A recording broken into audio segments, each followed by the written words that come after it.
Hello chess friends! In this video I'm going to be covering Magnus Carlsen's round 4 loss to Anish Giri from the Tata Steel Masters Tournament, and because a lot of you have been requesting fewer alternative variations, I'm going to be focusing on just the moves that were played in the game, and I'm going to try to cover this game in 5 minutes or less. So without any further delay, let's get right into it. Anish Giri with the white pieces begins with d4, and we have a Queen's Indian defense from Magnus Carlsen. He plays this move b6. And after g3, we got bishop to a6, attacking the c-pawn, which Giri defends with queen to c2. And then the bishop just drops back to b7. So what was the point of that? Well, now the queen is not controlling the d5 square. So after bishop g2, Carlsen plays c5. Now d5 sacks a pawn, which Carlsen takes. Knight takes d5. Giri castles, so what he's got for the sacrificed pawn is a lead in development. He's got 3 pieces developed, he's castled, Carlsen just has the 2 pieces developed. So we got bishop to e7, rook to d1, now knight to c6. Now you might be wondering what happens if rook takes d5. Well, this fails to knight to b4 with the fork on the rook and the queen. The bishop comes to life, you don't want to do that. So queen to f5 played by Giri. Now there is a threat of taking the knight, so the knight drops back to f6. Now we got e4. He wants to play e5 and push that knight around. So Carlsen plays d6 to control that square, but e5 can be played anyway because this pawn is pinned to the queen. But Carlsen plays queen d7, looking to get the queens off the board, and Anish Giri doesn't mind. He takes on d7 because he gets the pawn back with e takes d6, hitting the bishop. So the bishop goes to f6. We got rook to e1 check. Look who can't castle anymore. Knight to c3. Now we got knight b4 from Carlsen, threatening a fork. What's the best response for Giri?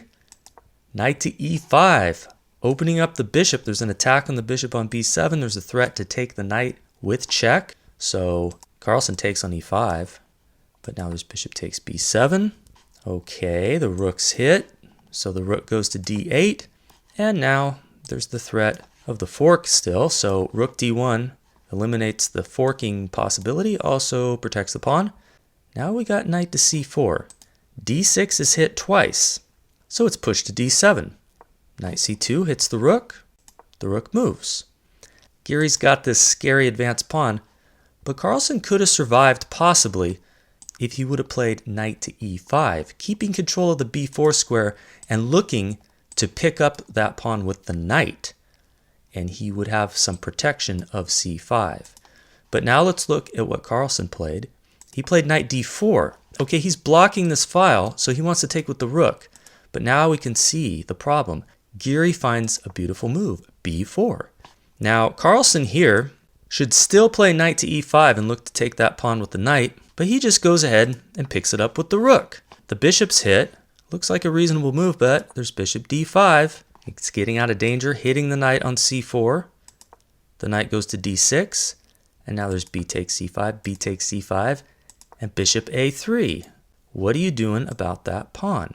There's not a good way to defend that pawn. If you try rook to c7, then there's just going to be rook to b8, check. If you put the rook in the way, the rook's going to be eliminated, and then the pawn's taken. If instead you try to put the knight in the way with knight c8, then it would be attacked with bishop b7. So you really don't have a good way to save that pawn. So Carlsen just plays king to e7. Giri takes the pawn. Okay, material's even here, but Carlsen's knight is hit, so he moves it to e6, hitting the bishop. The bishop goes to b4. Now there's a threat of knight to e4, since this knight's pinned by the bishop. So Carlsen needs to deal with that, so he plays a5. Now the bishop can't drop back to a3 to maintain the pin because it needs to defend the knight on c3 from the bishop on f6. So Giri takes the pawn. Now Carlsen's got rook to c8. Okay, he's getting some counterplay. He's attacking that knight on c3. But now knight to a4 with the threat of a fork. Knight to c4 defends against that. But now rook b to c1. And you can see Carlsen is kind of tied up here. This knight is pinned. It's attacked by the bishop and the rook. So what are you doing? You're playing bishop to e5. And it's not time for Giri to try to cash in and win material. If you play rook takes, there's going to be rook takes, bishop takes, and then Oops, rook takes d1 check. So because of this back rank issue, you're not winning a piece here yet. But Giri does have bishop b4 check. The king goes to f6. Looks like he's safe over there. But now knight c5 is a very nice move, blocking this rook's access to the knight on c4. So Giri now is threatening to win that knight. So Carlsen really needs to do something. He can't move the rook. He needs to just take out that knight. But now, rook takes c4. The c5 knight is hit twice. It's pinned to the rook. This is very uncomfortable for Carlsen. He plays rook d to c7, add some protection. But after bishop a5, he resigns. Because he's in such an uncomfortable position, he's not going to be able to untie himself. Let's see what could have happened. The rook's hit. Let's say he goes to d7. Okay, pins the bishop. Well, now bishop b6. Knight's hit twice again. What are you doing about that? Well, you can defend with the bishop. And the engine's giving bishop to f3. And black can't really untie himself.